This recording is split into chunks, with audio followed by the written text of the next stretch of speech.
Assalamualaikum warahmatullahi wabarakatuh. Perkenalkan, nama saya Nur Hikmah Wahyuni Sitorus, Fakultas Syariah, Program Studi Hukum Ekonomi Syariah semester 7. Di sini saya akan menyampaikan materi tentang penegakan hukum etika profesi. Nah, yang pertama, makna dan urgensi penegakan hukum etika profesi.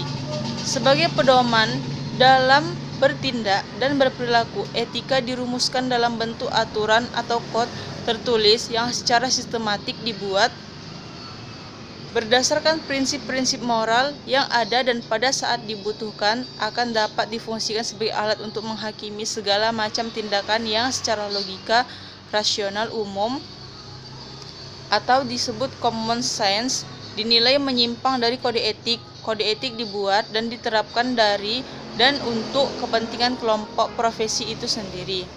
Selain itu, kode etik diperlukan untuk menjaga martabat serta kehormatan profesi dan di sisi lain melindungi masyarakat dan segala bentuk penyimpangan moral dan segala bentuk penyimpangan maupun penyalahgunaan keahlian. Nah, yang kedua, ada dia pengawasan dan partisipasi publik atas pelaksanaan profesi hukum. Masyarakat Indonesia yang dalam hal ini juga merupakan bagian dari negara Indonesia yang notabene sebagai warga negara Indonesia dalam menciptakan ketertiban umum dan kesusilaan atau dalam tatanan penegakan hukum. Perlu untuk kiranya ditekankan bahwa dalam rangka menciptakan suatu iklim hukum yang kondusif dan konstruktif mutlak diperlukan adanya kesadaran hukum.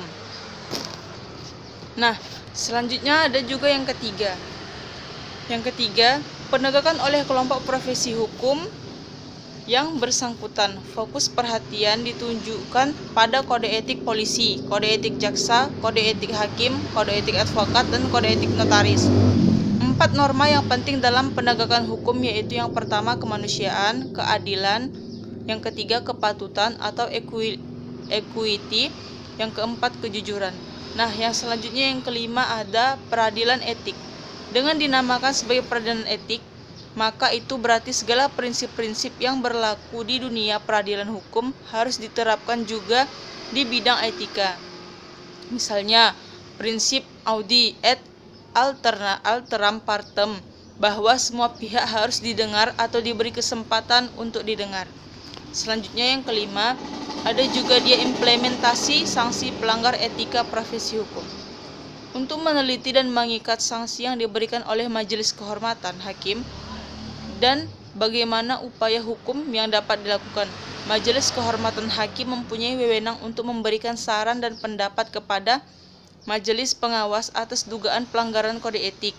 Dan jabatan hakim disebutkan tidak secara tegas, disebutkan bahwa Komisi Kehormatan dapat memberikan saran dan pendapat untuk pemecatan terhadap hakim yang melakukan pelanggaran kode etik kepada majelis pengawas.